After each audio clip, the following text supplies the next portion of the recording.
Alguien le preguntó al gran predicador Charles Spurgeon si estaría dispuesto a morir por su fe. Pastor Spurgeon, le pregunto, si tuviera que dar su vida por las cosas que cree, ¿podría hacerlo? De ninguna manera, respondió. Bien, la respuesta fue un tanto sorpresiva, por lo que le pidió a Spurgeon que le explicara el porqué. Bien, las cosas son así, dijo el predicador. Si me preguntas si tengo el valor de morir por mi fe ahora mismo, y debo ser honesto, tengo que decirte que no. La idea de morir no me resulta agradable, pero si ese momento llegara, creo que Dios me daría el valor y el coraje para enfrentarlo. Es una respuesta increíble de un personaje sorprendente. ¿Sabes algo? Me he preguntado muchas veces si tengo el valor que se necesita para ser un mártir, para morir por mi fe, hasta que un día, profundizando en las profecías de la Biblia, encontré una clave que le da la esperanza al corazón vacilante, una clave tan poderosa que me da la absoluta confianza de que no importa qué se presente en mi vida o en mi camino, podré enfrentarlo con una sonrisa y una canción en mi corazón. Quédate con nosotros y te mostraré esa clave. Está escrito. Declara el mensaje final de Dios para nuestro tiempo. Presentando al Cristo viviente como la respuesta a nuestras más profundas necesidades. Está escrito. Con el pastor Robert Costa. Paz mental en el horno de la aflicción. ¿Has trabajado duramente para obtener algo? Quiero decir, sacrificadamente durante muchos años, y alguien aparece de pronto y te lo quita. Entonces es posible que puedas identificarte con los temores y frustraciones de un antiguo rey llamado Nabucodonosor. Llegó al trono de Babilonia siendo muy joven, y gracias a sus esfuerzos, convirtió a su nación en el imperio más grande que el mundo hubiera jamás conocido. Era tan grande que se convirtió en emblema de los logros humanos. Y el antiguo historiador Heródoto nos dice que quedó impresionado por todo lo que vio en la ciudad de Babilonia. Él dijo lo siguiente: la ciudad, dijo, está asentada en una vasta llanura, en una inmensa ciudad con forma de cuadrado, de unos 20 kilómetros de lado y un circuito de más de 80 kilómetros. Además de su tamaño, sobrepasa en esplendor a cualquier ciudad del mundo. Heródoto no se sorprendería si supiera que hasta el día de hoy utilizamos la palabra Babilonia para describir un estado de opulencia y absoluta indulgencia. Nabucodonosor había construido el imperio más grande que el mundo hubiera visto y era consciente de ello. Su imperio era un monumento a la propia grandeza, una garantía de que ni la historia ni la geografía podrían olvidarse de quién era él y cuáles habían sido sus logros. Pero entonces apareció aquella fatídica noche cuando Dios le habló en sueños y le mostró la estatua hecha con diferentes metales. Representaba una sucesión de imperios que vendrían después de él, y esa noche supo que Babilonia no duraría para siempre, que sería desmantelada por un poder que ni siquiera el rey más poderoso de toda la tierra podría resistir. Nabucodonosor, le dijo el profeta Daniel, puedes ser la cabeza de oro de la estatua, puedes gobernar el reino más fabuloso que haya existido alguna vez, pero un rey inferior a ti, ocupará tu lugar. Bueno, increíblemente, Dios había elegido un rey pagano para revelarle el futuro del mundo. En los tranquilos momentos de la parte más oscura de la noche, iluminó la mente del rey con una vívida representación del futuro que continúa dejando perplejos hasta el día de hoy los críticos más acérrimos de la Biblia. Y amigo, con anticipación, Nabucodonosor vio que el surgimiento y la caída de los imperios mundiales los vio en tal sucesión que quedó impresionado. Fue conducido por los corredores del tiempo hasta el mismo día de la consumación de la historia de este mundo con la segunda venida de Cristo. Y el mensaje que recibió aquella noche fue claro: Dios tiene un propósito para la historia que no puede ser modificado, ni siquiera por las personas más capaces o los planes más ambiciosos. Pero en vez de llenarse de alivio por el hecho de que Dios está en el control de la historia humana, Nabucodonosor se sintió perturbado por el sueño, porque todo lo que había construido estaba destinado a quedar en ruinas. Por eso, en el tercer capítulo de Daniel, el capítulo siguiente al sueño profético, encontramos a Nabucodonosor construyendo una estatua real en abierto desafío a la predicción divina. Y en vez de 4 metales diferentes, además del barro, su estatua fue construida de oro puro de la cabeza a los dedos de los pies. El significado era claro: su nombre y su reino nunca caerían, a pesar de todo lo que hubiera podido decir Dios. Quería autoconvencerse de que Dios estaba equivocado. Ahora vamos a abrir las páginas de la historia sagrada y leer en Daniel capítulo 3, versículo 1. Y así nos dice: El rey Nabucodonosor hizo una estatua de oro cuya altura era de 60 codos y su anchura de 6 codos. La levantó en el campo de Dura, en la provincia de Babilonia. Bueno, esto, mis amigos, era una declaración pública de que nadie podría detener su grandeza. Estaba alzando su puño ante el Dios de los cielos, tratando de convencerse de que Dios se había equivocado. Ahora, lo más interesante es que esta estatua no fue el primer monumento que se construyó en las llanuras de Babilonia. En el capítulo 11 de Génesis está la historia de otro altar a la grandeza humana que fue construido para desafiar a Dios. Lo tenemos en Génesis capítulo 11, versículo 4, y nos dice lo siguiente: Y dijeron, vamos, edifiquemos una ciudad y una torre cuya cúspide llega al cielo, y hagámonos un nombre, por si fuésemos esparcidos sobre la faz de la tierra. Bueno, esta es la historia de la Torre de Babel, construida en la llanura de Sinar, un monumento de los hombres para desafiar a Dios. Simultáneamente construyeron una ciudad que llegó a ser la ciudad de Babilonia, un símbolo permanente de la confusión religiosa y de la rebelión contra Dios. Fue el lugar del nacimiento de la falsa adoración y la cuna de la astrología y las religiones paganas. Su influencia fue tan profunda que los efectos continúan entre nosotros hasta el día de hoy. Pero en el capítulo 3 de Daniel, el monumento a la autosuficiencia no es una torre, sino una estatua gigante de oro. Y a veces me pregunto si Nabucodonosor no la habrá construido en el lugar exacto en el que estuvo la Torre de Babel. Obviamente no podemos saberlo con certeza, pero si no fue construida en el mismo lugar, ciertamente fue construida con el mismo espíritu, lo cual resulta evidente cuando vemos quiénes fueron los invitados a la ceremonia de dedicación. Y ahora leamos nuevamente Daniel capítulo 3, versículo 2. Y nos dice: Y envió el rey Nabucodonosor a que se reuniesen los sátrapas, los magistrados y capitanes, oidores, tesoreros, consejeros, jueces y todos los gobernadores de las provincias, para que viniesen a la dedicación de la estatua que el rey Nabucodonosor había levantado. Bueno, aquí tenemos que, al igual que la Torre de Babel, esta estatua tenía la intención de unir a todo el mundo bajo el espíritu de Babilonia. Todos los gobernadores del reino debían estar presentes, dando una clara señal de que el imperio era más fuerte que nunca, no estaba por caer. Y cuando estuvieron reunidos, se les exigiría participar de una nueva religión mundial. Ahora leamos Daniel capítulo 3, versículos 4 y 5, y nos dice: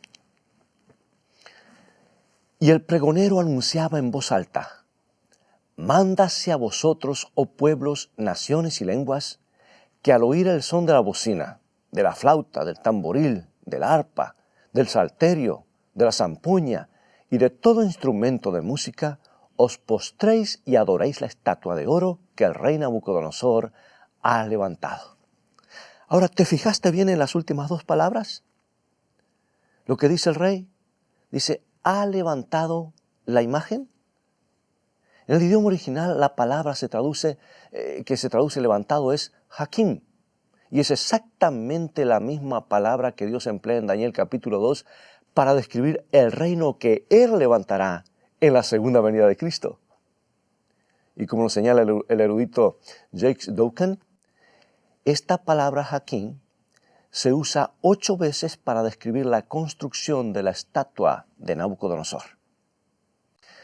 Es como si el rey estuviera construyendo su estatua en abierto desafío a Jesucristo, negando públicamente que Dios hubiera de derrotar a Babilonia para establecer su propio reino.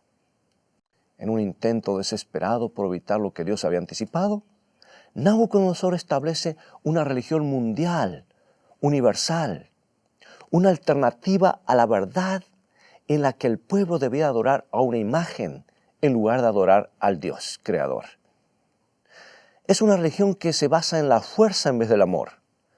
Una religión que es un sistema que obliga a la gente a arrodillarse ante una falsificación en vez de llevarlos amablemente a la verdad. Pero veremos que Nabucodonosor no fue completamente original. Su nueva religión se basa libremente en algo de la verdad. Para construir su mentira se basa en la idea de Dios. Toma la estatua profética de Daniel 2 y la modifica de manera que adquiera un significado totalmente distinto. Y esa es una característica sobresaliente de todas las religiones falsas en la actualidad. Se basan en algo de la verdad. Por eso puedes encontrar semejanzas con la verdad en casi todas las religiones. Como ves, el diablo sabe que no podría lograr que un grupo de cristianos consagrados desobedecieran abiertamente la palabra de Dios. Entonces tuerce astutamente la religión cristiana para despojarla de la profundidad y la riqueza que Dios le ha dado. ¿Sabes que el engaño más peligroso no es una mentira plena, sino la mezcla de la verdad con la mentira, que hace más digerible la falsedad? En la Biblia hay una gran cantidad de ejemplos obvios. Tomemos por ejemplo la historia de Caín y Abel. En Génesis capítulo 4, ambos hermanos ofrecieron un sacrificio a Dios, pero Dios aceptó uno y rechazó el otro. Y cuando era niño, esta historia me molestaba, pero luego encontré Hebreos 11. Allí encontré la clave que explica todo el episodio. En Hebreos 11:4 nos dice que Abel ofreció su sacrificio por fe, y obviamente ello implica que Caín no ofreció su sacrificio por fe, pero ambos ofrecieron sus sacrificios. Y esto es lo que sucedió en realidad. En toda la Biblia, los corderos sacrificiales eran un símbolo poderoso que señalaban al Redentor que vendría a morir por los pecados del mundo. Los pecadores arrepentidos colocaban sus manos sobre el cordero, confesaban sus pecados y luego le quitaban la vida. Eso era un recordatorio de lo que Jesús vendría a hacer por ellos algún día en la cruz del Calvario. Por la fe, el pecador demostraba su creencia en la venida del Cordero de Dios como su sustituto. Y ese es el motivo por el que Abel ofreció un cordero. Pero su hermano Caín sacrificó frutos y vegetales que, aunque también constituían una ofrenda, no eran los símbolos que Dios había ordenado. O sea que no representaban a un sustituto viviente sin mancha para el pecador. Y ese fue el motivo por el cual Dios rechazó la ofrenda de Caín. Y tengo la convicción de que Caín seleccionó los mejores vegetales. Estoy seguro que ofrendó una buena cantidad, pero la cuestión es que Dios no le había pedido vegetales ni frutas, sino un cordero. Caín había decidido hacer las cosas a su manera. Tomó el mandato divino y lo torció un poco, quitándole el significado que Dios le había dado. El resultado fue una falsificación carente de fe que se asemejaba a la verdad. Una religión humana que honraba a Dios de labios, pero no se basaba en una fe real y viva en Cristo. Y amigos, esa es la marca distintiva de toda secta o religión falsa. El engaño más peligroso, el que más se asemeja a la verdad, tejiendo una mezcla letal de superstición y falsedad con hebras de verdad. Es más fácil que bebamos cianuro si está mezclado con un vaso de limonada fría, que si lo encontramos puro en una botella que dice veneno. Por eso el lenguaje de las sectas se asemeja al que podríamos escuchar en un púlpito cristiano. Se parece tanto a la verdad que muchas personas caen en la trampa. Y así, poquito a poco, el diablo sembró una idea en la mente de Nabucodonosor. ¿Por qué no tomas la estatua y la modificas un poco para moldarla a tus propios propósitos? Al fin y al cabo, ¿por qué tendrá que estar Babilonia representada solo por la cabeza? ¿Por qué no todo el cuerpo? ¿Hay algún indicio real de que el reino esté por colapsar? ¿No es Babilonia el reino más grandioso que el mundo haya jamás conocido? El hecho de que Nabucodonosor tuviera suficiente oro como para construir una estatua casi de 50 metros de altura, sin que le afectara, era clara evidencia de que el reino de Babilonia estaba muy lejos de caer. Así, la historia del capítulo 3 de Daniel nos muestra la mezcla de la verdad de Dios con la ambición y el orgullo humanos. Era un monumento construido por los hombres, construido sobre las palabras de Dios, una clara señal enviada al cielo de que la raza humana no tiene la intención de creer lo que le revela el Creador. Y para empeorar las cosas, Nabucodonosor obligó a sus súbditos a inclinarse, a adorar la imagen, so pena de muerte. Y dice Daniel 3:6 lo siguiente: y cualquiera que no se postre y adore, inmediatamente será echado dentro de un horno de fuego ardiente. ¿Sabes? Yo quisiera resaltar los componentes de esta historia, porque es una de las llaves maestras que descifran el significado de algunos pasajes más difíciles de la profecía bíblica. En primer lugar, el rey establece una religión falsa basada en la adoración a un ídolo. Luego envía un decreto universal para que todos los dirigentes políticos del imperio los obligaba, los instaba a asistir y a adorar la imagen de oro. Y si no lo hacían, los mataría. Hay un sorprendente paralelo entre esta historia y algo que sucede en el capítulo 13 del libro de Apocalipsis, ¿sabes? En ese inquietante capítulo de la Biblia hay dos bestias que representan poderes cuyo objetivo es llevar a todo el mundo a una falsa adoración. La segunda bestia, según nos dice la Biblia, hace una imagen a la primera bestia y luego trata de que todos los moradores del mundo adoren esa imagen. Al igual que con la historia de la estatua de oro, hay un decreto universal y la pena por no cumplirlo es la muerte. Hay extrañas semejanzas. Y al hablar de la segunda bestia o este poder, dice Apocalipsis capítulo 3, versículos 14 y 15 lo siguiente: y engaña a los moradores de la tierra con las señales que se le ha permitido hacer en presencia de la bestia, mandando a los moradores de la tierra que le hagan imagen a la bestia que tiene la herida de espada y vivió. Y se le permitió infundir aliento a la imagen de la bestia, para que la imagen hablase e hiciese matar a todo el que no la adorase. Bueno, otra vez resulta que tenemos aquí un llamado universal a la falsa adoración con la pena de muerte para todos los que no cooperen. Encerrado en el relato del horno de fuego, hay un claro mensaje para el pueblo de Dios que vive en el fin de los tiempos. Se acerca el momento cuando tu fe será puesta a prueba. Un momento cuando el mundo te exigirá so pena de muerte, que actúes en directa violación a la ley moral de Dios. En el caso de Nabucodonosor, le exigió al pueblo que quebrantara el segundo mandamiento que prohíbe la adoración de imágenes. La Biblia nos dice claramente que en las horas finales de la historia de esta tierra, el pueblo de Dios quedará atrapado en otra controversia religiosa relacionada con la adoración. Se les exigirá que violen los mandamientos de Dios. Pero la buena noticia es que, según anticipa la Biblia, habrá un grupo de personas que se aferrarán obstinadamente a su fe en Cristo y su palabra. Se negarán a aceptar sustitutos, se negarán a transigir, y eso es lo que nos dice la Biblia en Apocalipsis 14:12. Aquí está la paciencia de los santos, los que guardan los mandamientos de Dios y la fe de Jesús. Sí, a pesar de la persecución, nos menciona el texto que habrá personas que no estarán dispuestas a renegar de su fe. Su compromiso con Cristo será inamovible. La Biblia nos cuenta que en los días de Nabucodonosor hubo 3 jóvenes que se negaron a inclinarse ante la falsificación. Ellos fueron Sadrach, Mesach y Abednego. Nada en este mundo era de más valor que su relación con Jesús y se mantuvieron firmes de parte de la verdad. ¿Y qué les sucedió?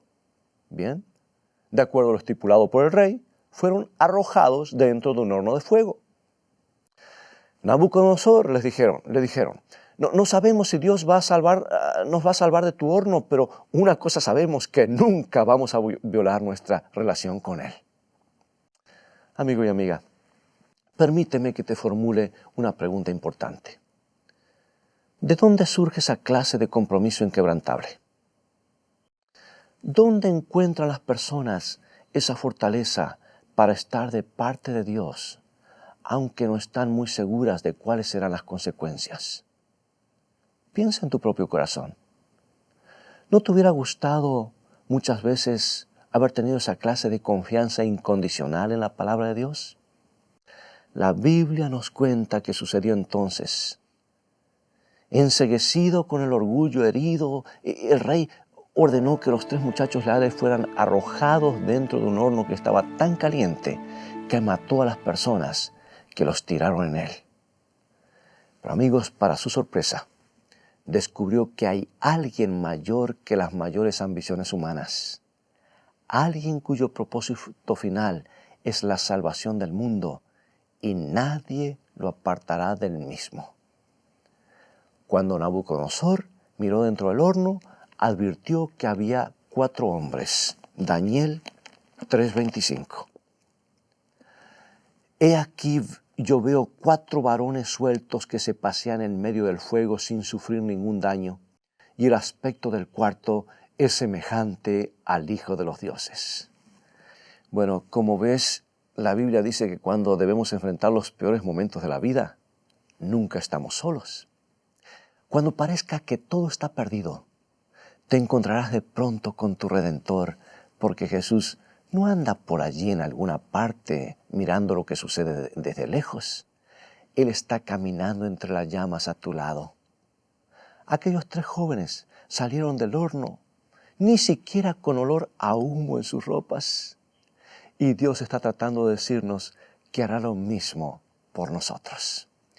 No solo nos dará el valor de permanecer leales ante esa tremenda oposición, sino que caminará personalmente con nosotros hasta el fin de toda esa odisea, hasta el último minuto, cuando salgamos de los pesares de este mundo para entrar en el paraíso eterno preparado para los que aman a Dios incondicionalmente.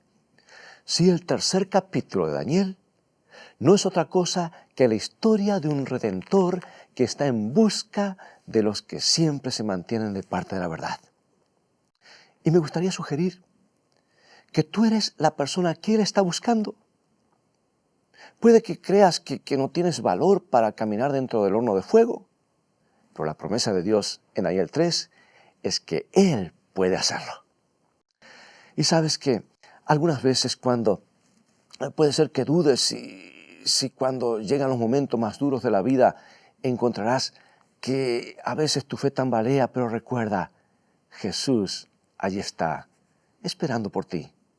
Y la promesa de Dios es que en el momento en que pises dentro del horno, Él estará allí. Y la pregunta que Dios te hace hoy es, cuando todo el mundo se inclina ante el engaño, cediendo a la presión cultural y la insoportable tentación, la pregunta es, ¿estarás tú de parte de la verdad?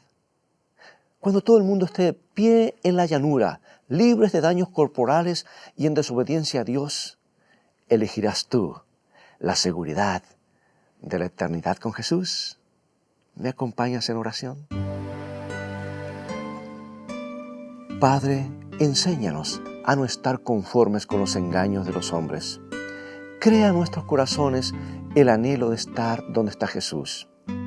Aun cuando sentimos que la vida cristiana no siempre es un camino fácil, creemos que nuestro Redentor nos librará finalmente y que un día lo veremos cara a cara.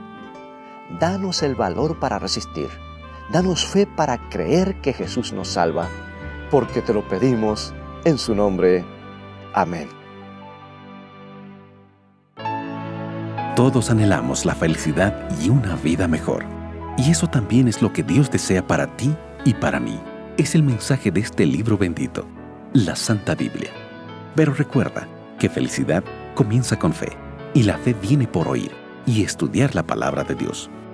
Hoy quiero invitarte a que visites nuestro sitio de internet, estaescrito.tv, donde encontrarás una variedad de materiales y estudios bíblicos que te ayudarán en tu caminar diario con Dios.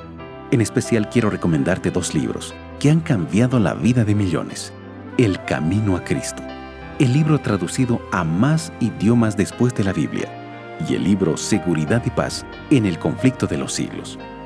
Estos libros son el complemento ideal para los seminarios de Daniel y Apocalipsis que te ofrecemos gratuitamente en nuestro sitio de internet, estaescrito.tv. Jesucristo vio nuestros días y se anticipó dejándonos mensajes específicos de seguridad, aliento y esperanza para el tiempo del fin. Los seminarios de Daniel y Apocalipsis que te ofrecemos gratuitamente en nuestro sitio internet estaescrito.tv te ayudarán a comprender mejor los tiempos que vivimos y el plan que Dios tiene para tu vida. Te conducirán a conocer mejor a Jesús, a gozar de su compañerismo real con Él y a anhelar su segunda venida. Están presentados de una manera clara y sencilla. También podrás disfrutar de los devocionales cortos Una mejor manera de vivir y suscribirte a los podcasts. Son como perlas de esperanza y ánimo para comenzar cada día tomado de la mano de Dios. Visítanos ahora mismo en estaescrito.tv. Dios te bendiga y recuerda, tú vales mucho para Jesús. Él te ama más de lo que puedas imaginar. Y ahora, las palabras de despedida del Pastor Costa. Bien, amigos, ha llegado el momento de despedirnos y apenas hemos tenido tiempo de dar un ligero vistazo al tercer capítulo de Daniel. Pero hay mucho más para aprender en este antiguo libro profético que nos da las bases para una mejor comprensión de la profecía bíblica. Ahora tengo buenas nuevas para ti. Si quieres tener más material para meditar, visítanos en nuestra página web, estaescrito.tv, donde encontrarás una gran cantidad de recursos para estudiar la Biblia, todos en un formato muy fácil de usar, y entre ellos un seminario sobre el libro de Daniel y otro sobre Apocalipsis. También puedes mirar las transmisiones de otros programas de Está Escrito en forma totalmente gratuita y tendrás la oportunidad de comprender la Biblia como nunca antes y también compartirla con otros. Dios te bendiga y te guarde en su amor. Y recuerda, escrito está, no solo de pan vivirá el hombre, sino de toda palabra que sale de la boca de Dios.